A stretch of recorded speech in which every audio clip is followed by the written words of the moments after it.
Welcome to the Heart of the Matter. In today's episode, we'll be talking about diabetes type 2.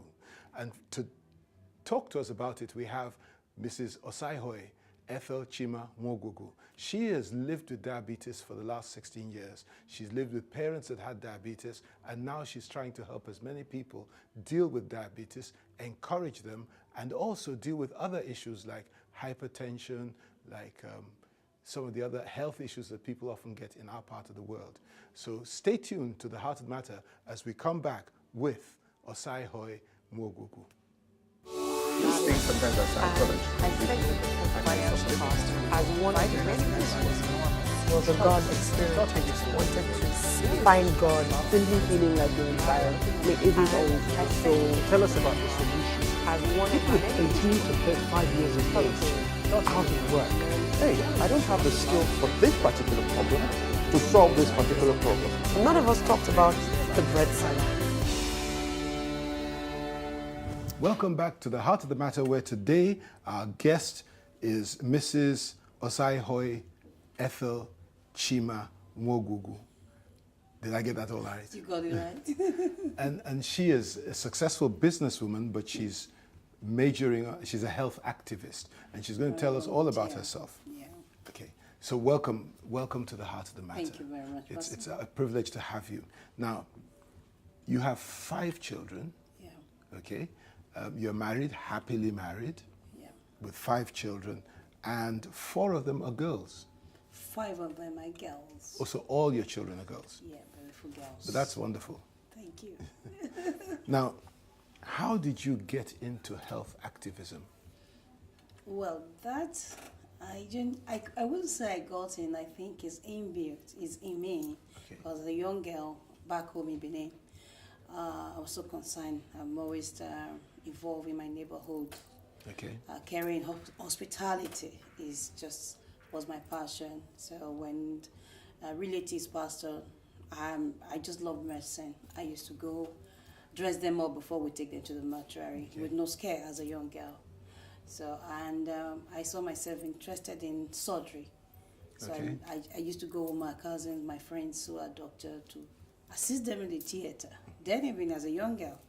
So I think that's how... Okay, but you never actually got into medicine. No, I never really got a chance. Okay, I wish but I you did. became a businesswoman, Yes. and you were doing well. But something had started long before you went into business, and that was diabetes. Yes, as watching my parents. My dad, I'm a child of old age. When I mean old age, they had me at in the later part of their life. Mm-hmm. So my parents, I met my dad growing up, living with diabetes. And after my class 5, my mom also was diagnosed with diabetes, type 2 diabetes. So all my life I lived with. Okay, so you lived with diabetes in your parents, Yeah. and then you also After were eventually about, yes, that's diagnosed 5 with years. diabetes. So we hear about type 1 diabetes and type 2 diabetes. What's the difference?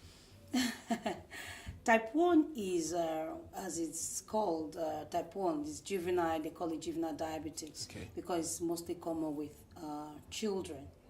It starts from the young age, so it's children, diabetes is from a very young age.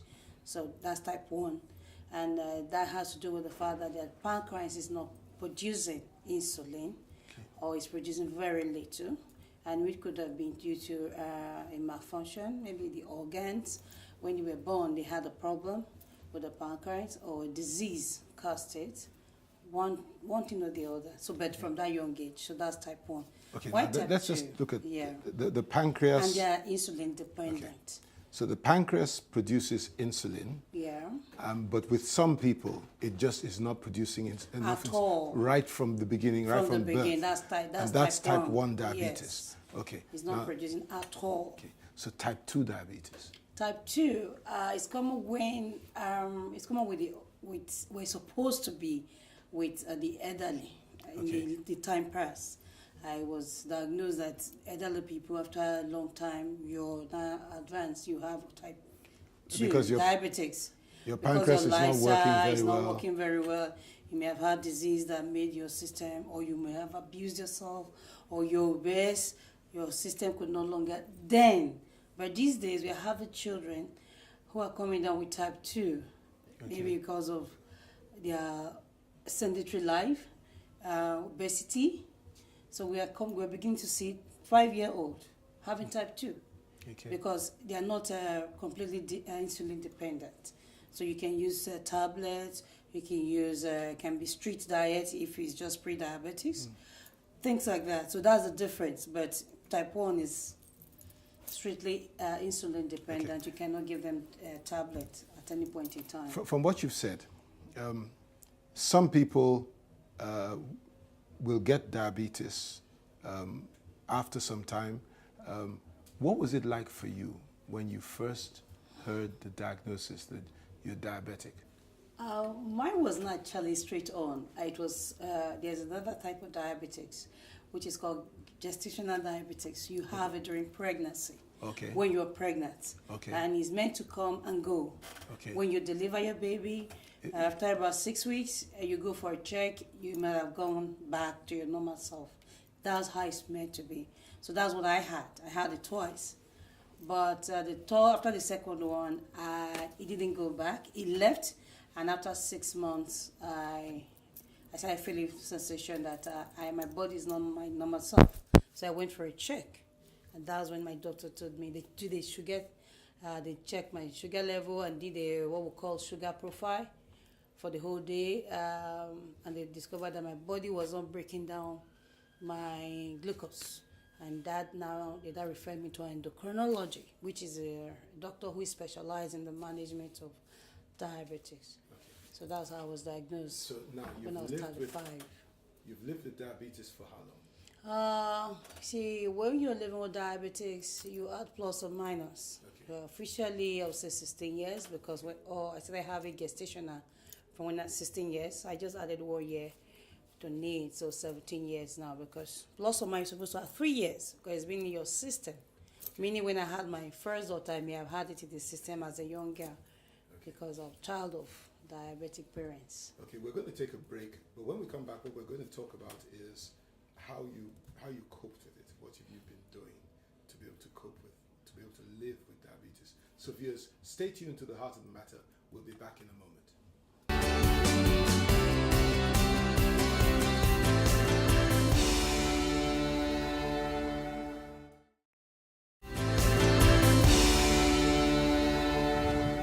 Welcome back to The Heart of the Matter, where we're talking to Osarenkhoe about diabetes. Now, what are the things you feel? Because you mentioned this.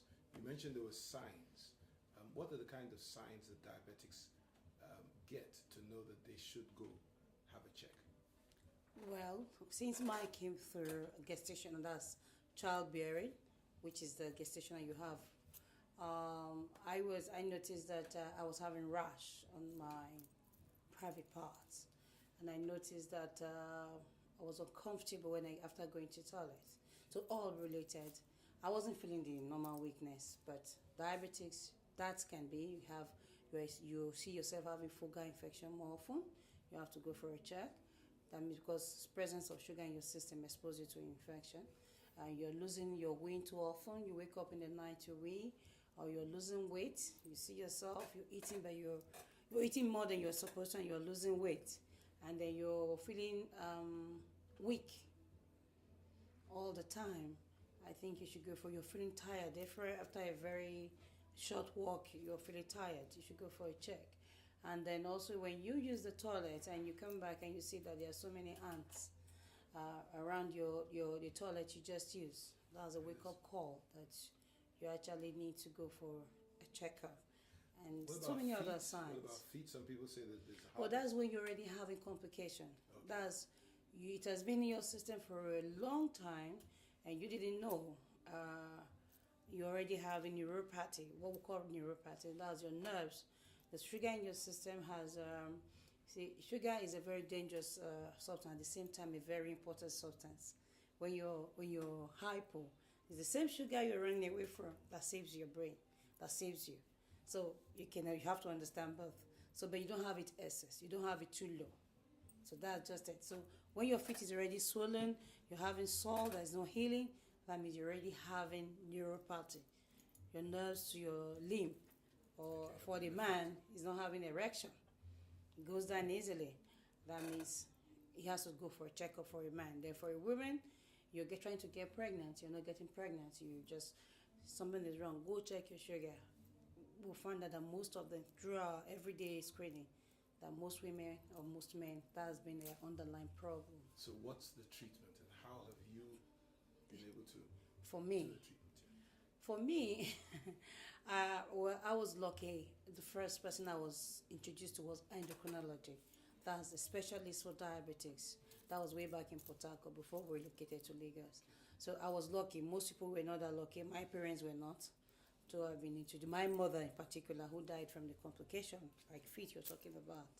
So she wasn't lucky. So I wasn't lucky. I got an endocrinology who made it look like it was easy. So I got on with glucometer, which is compulsory.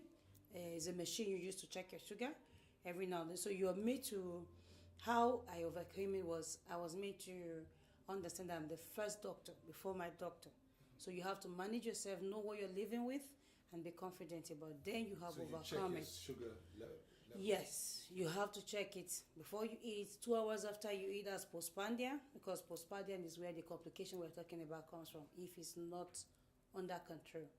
So that was how he put me through, and I've been able to live. I got pregnant had 2 more pregnancies after that, and that's how, and it's been fun. But family support is key, because it's expensive. Managing diabetics is very, very expensive and demanding.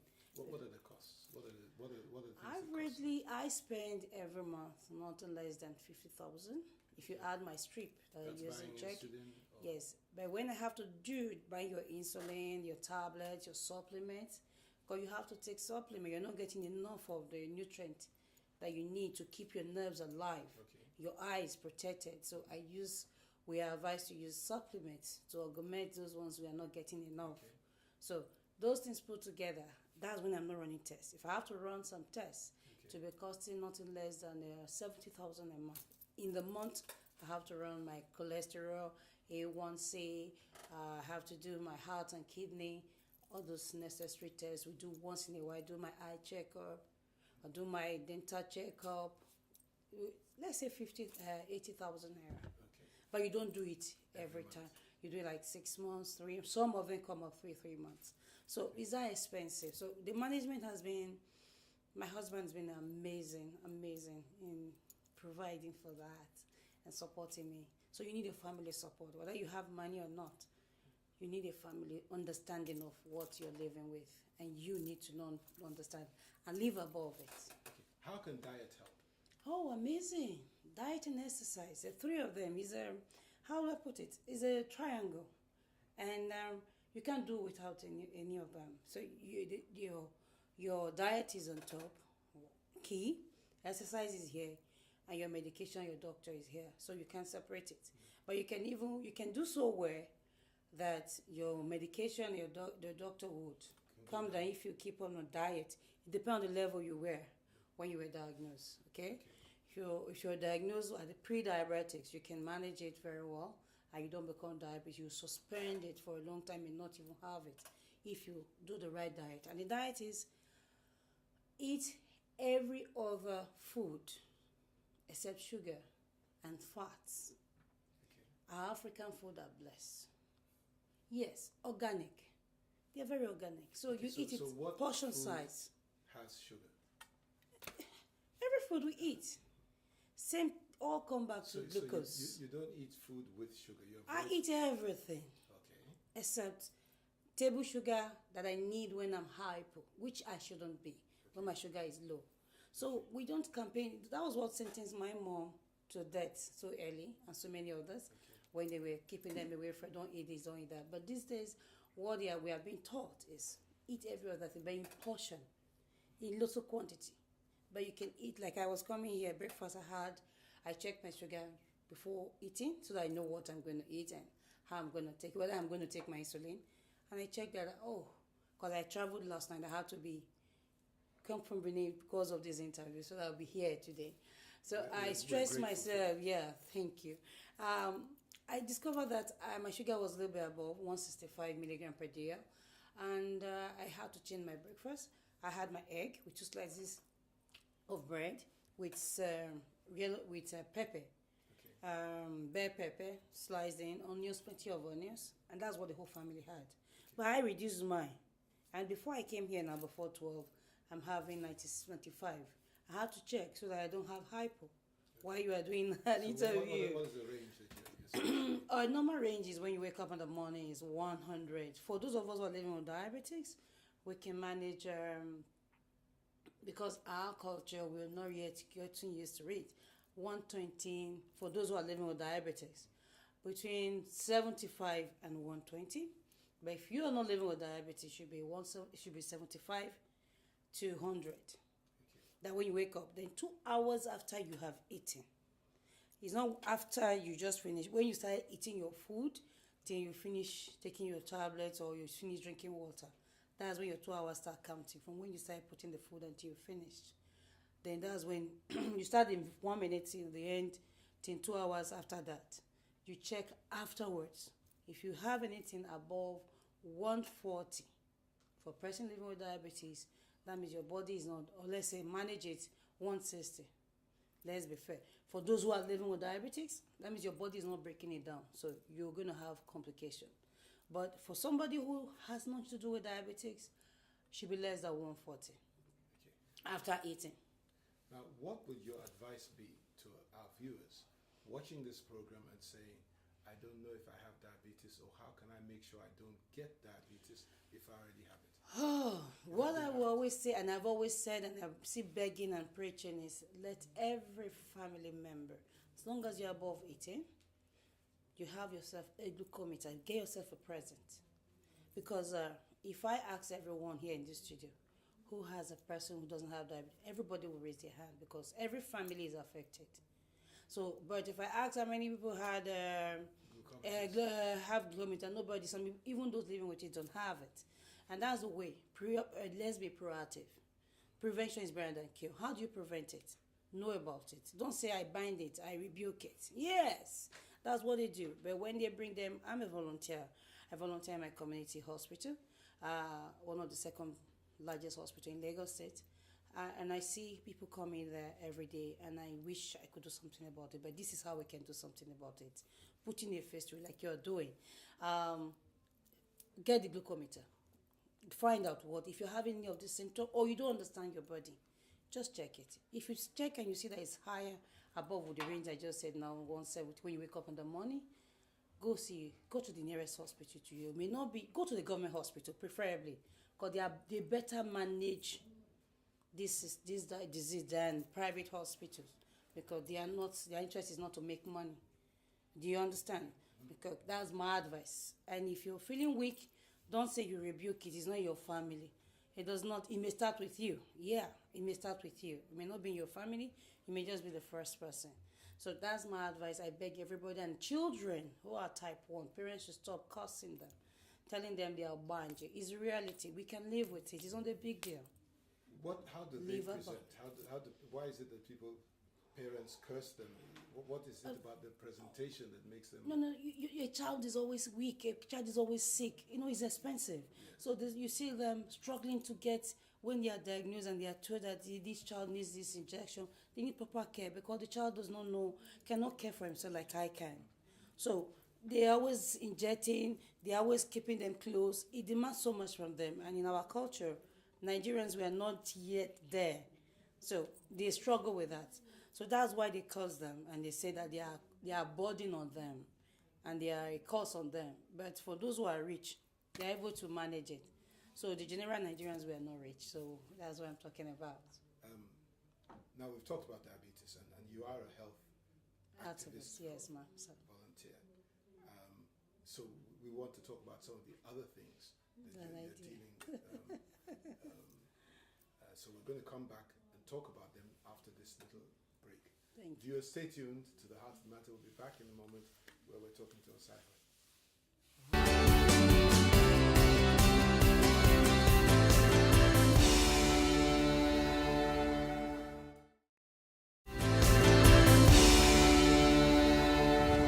Welcome back to the Heart of the Matter, where we've been talking with Osarenkhoe Nwogwugwu. You've really been educating us about how to deal with diabetes. But diabetes has a twin called hypertension. The two tend to go together. Sometimes together. So what can one do To prevent. to prevent hypertension? Not a doctor, I'm not a nurse, I'm just a health activist and a caregiver. So, but with my knowledge and because of my passion, what I can give here, my layman knowledge and I would say, exercise. Not too much exercise, just walking, swimming, dancing. And then, like I said, glucometer and a blood pressure machine. Everyone should have it from the age 18. Parents can give that as a gift to their children going to school. And if you're getting married, that should be the gift you give to yourselves, couple or parents. I do that. I give people that. So that people will learn to know what it's all about.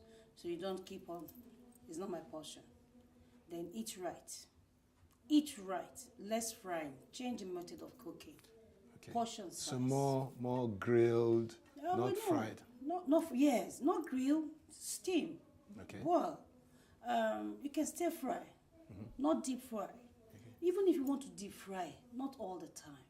So we cannot actually push it all out. Our forefathers did all this and they lived healthy. But what you are eating is important. Is what you are eating organic? Is it canned? Those are the things. When you say organic, you mean Oh. grown in the farm without fertilizers? Well, fertilizer is necessary, but there are fertilizers and there are fertilizers. Okay. They have some chemicalized kind of fertilizers that are not healthy. And the portion you put it in a plant matters. Then there are some organically enhanced fertilizer, the waste of other animals that you can use, like That's chicken. good. Yes, that's a good fertilizer because it came through the 8 feeds, and just to cut the long story short, that's what makes it organic. You're not, and it's not, they didn't spray with chemical to quickly force it to ripe. They didn't inject some chemical to enhance the fish to grow or the chicken to blow out of proportion because of sales. No, it went through the process of natural way of growing and coming out. So you those said are organic. And less exercise, exercise, good, healthy eating, good method, right method of cooking. and the right method of cooking. Portion size. About vegetables. Vegetable more. Fry it or cook it less. Okay, salad. Salad, salad. yes. Salad without cream. You can make your own cream. Okay. Just take lemon, avocado pear, and little touch of some oil. That becomes your cream. You mustn't have the mayonnaise of this world. But if you must have that, you can use melon, you can squeeze in some lemon. That's what I do. I've not run the science to know how it works. But it has worked amazingly in my body. I check my sugar afterwards, and I'm game. Then eat more of our fruits, guava, watermelon, grown. Those ones have not been chemically enhanced. So try and go back to our forefathers. That's just what I do. What other things do you try to help people deal with aside of hypertension and diabetes? What are the other common things that are affecting I'm a our volunteer. I citizens? encourage people to be volunteer to their community. Okay. So I'm a community volunteer.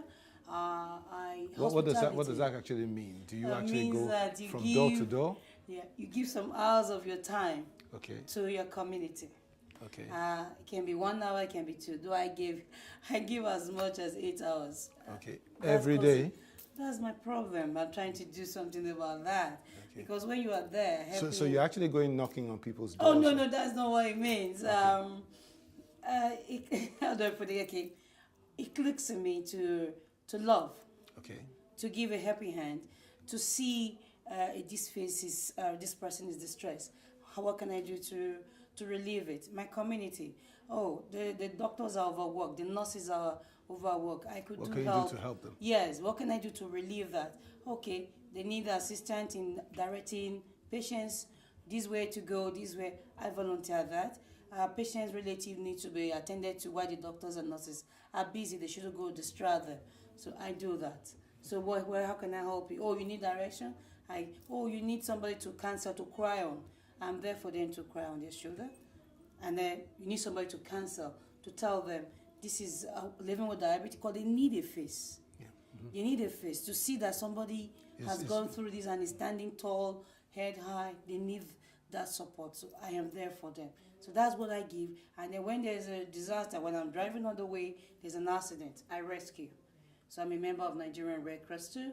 So I do that, like in the Sosoliso crash. I was one of the major rescuer. You're driving down the street, you see an accident, you will stop. Yes, even not just accident alone. Like in Port Harcourt, I used to go with wrapper in my car because it was a common sight to see cops. So I didn't like my children seeing such. So I have a wrapper in my car.